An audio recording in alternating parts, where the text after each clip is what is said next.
Stel Aheron nagsalita na patungkol sa pananaw niya pagdating sa pagpaparetoke. Itinuturing na SB19 ang leading P-pop group sa bansa, with the members na sina Stel, Pablo, Justine, Ken at Josh. Ngunit sa kabila nito ay hindi pa rin sila nakaligtas sa mga criticism. Simulat sa poll na nag-debut sila, ay umani na sila ng negatibong komento kaugnay sa kanilang mga itsura.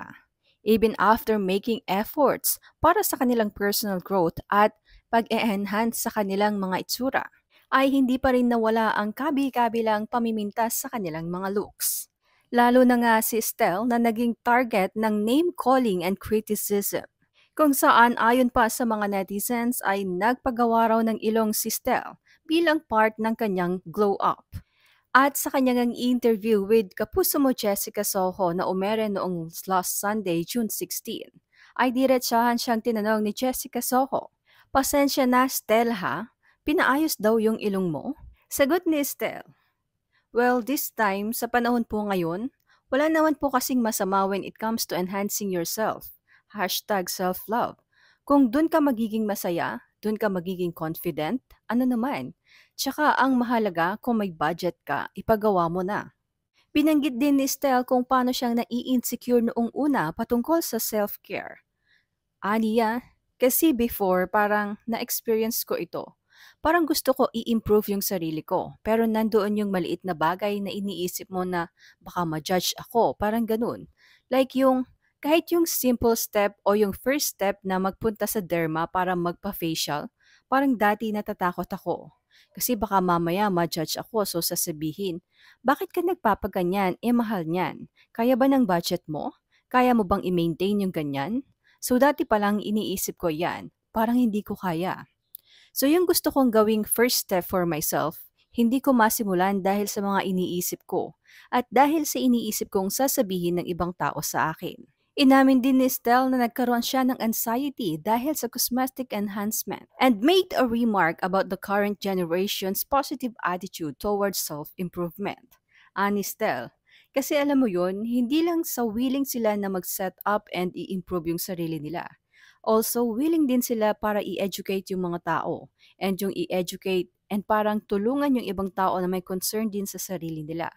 Na parang you should visit your derma para malaman nyo kung ano yung kailangan nyo sa skin nyo. Para mag-guide kayo kung ano dapat nyong gawin para sa sarili nyo. Ma-improve yung anything. Tapos, starting from that small step, kahit may konting improvement, improvement pa rin siya na nakaka-proud. Kasi before, hindi ko siya magawa for myself. Pero ngayon, knowing na may mga tao and big company na talagang sinusuportahan kami, parang sabi ko, ang saya sa pakiramdam. Kasi yung step na gusto kong gawin before, nagiging possible na siya ngayon. Matatandaan namang nagsalita rin si Estelle patungkol sa komento sa kanila ng isang content creator kung saan sinabihan sila na pangit. Nito lamang June 1, sa kanyang maiksing live stream, ay sinabi ni Estelle sa kanyang mga fans na okay lang siya at hindi naman siya nasaktan. Aniya, yung mga taong iniisip or nagtatanong kung okay lang ako, don't worry guys, I'm okay. Sobrang busy lang talaga. Tsaka di naman ako nasaktan to be honest. Dagdag pa ni Stel, tsaka sabi nila 'di ba pag marami kang basher ibig sabihin sikat ka na. Boom, sikat. Hindi, joke lang. Matatandaan kasing nag-repost si Stella Salye ng mga old photos ni SB19 Stel at may caption nito na pangit. Matapos nga siyang batikusin ng mga fans ng SB19, ay lalo pa siyang nag-post ng ikagagalit ng mga ito kung saan aniya, pero totoo naman 'di ba? Pangit siya pero natatakot lang kayo magsalita.